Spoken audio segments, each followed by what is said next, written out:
Bouturer dans l'eau ou bouturer dans la terre? C'est une bonne question que beaucoup de jardiniers amateurs vont se poser.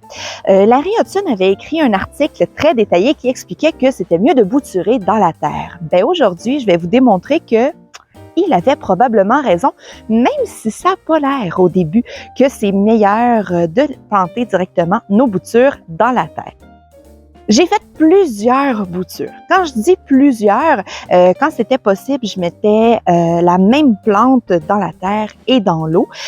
Pour certains cas, j'avais pas deux boutures, donc je les ai mis directement dans la terre et j'ai laissé pousser. J'ai regardé à quoi ça ressemblait. Très rapidement, les boutures qui étaient dans l'eau ont fait des racines.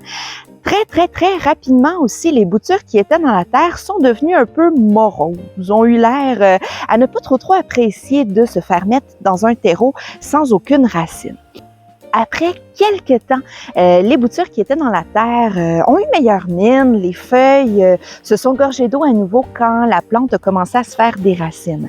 J'ai gardé la terre humide tout au long du processus. Pour ce qui est de celle en eau, c'est important de changer l'eau régulièrement parce qu'il va se former un biofilm. Le biofilm, c'est des petites bactéries, des micro-organismes vivants qui vont vivre dans l'eau. Et ça, c'est pas l'idéal dans la plante parce que il y en a une entre autres où je n'ai pas changé l'eau parce que j'étais curieuse et le biofilm s'est tout collé dans les racines, ça a tout collé ça en tapon et j'imagine que ça devait pas être idéal pour absorber l'eau. Donc j'ai très délicatement lavé les petites racines en les passant sous l'eau. Tout simplement, le biofilm s'enlève très bien. Donc changer l'eau régulièrement, ça a été quand même quelque chose d'important à faire. Après quelques semaines, quand les boutures qui étaient dans l'eau avaient quand même des bonnes racines, j'ai déterré ceux qui étaient dans la terre pour pouvoir comparer les racines. Et là, j'ai eu toute une surprise parce que les plantes qui étaient dans la terre avaient des toutes petites racines comparées à aux boutures qui étaient dans l'eau. Donc, celles qui étaient dans l'eau avaient des belles grosses racines super impressionnantes et celles dans la terre avaient des toutes petites racines. Et là, je me suis dit à ce moment-là, est-ce que c'est vrai que c'est mieux dans la terre que dans l'eau? Est-ce que c'est une question de comment on le fait? J'ai poursuivi mon expérience. J'ai planté mes deux boutures dans de la terre neuve de chaque espèce que j'avais et j'ai observé la magie. Quand on dit que les racines d'eau ne sont pas efficaces dans la terre, eh bien, c'est vrai.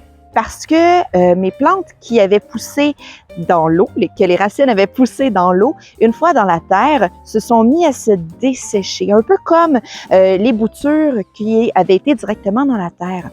Donc, tout de suite, on a vu que les feuilles se vidaient de leur eau, n'avaient pas l'air en santé parce que la plante n'arrivait pas à boire l'eau dans la terre puisqu'elle s'était fait des racines d'eau.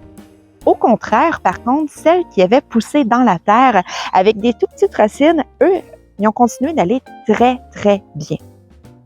Au final, j'ai un résultat vraiment impressionnant de ceux qui étaient dans la terre comparé à ceux qui étaient dans l'eau.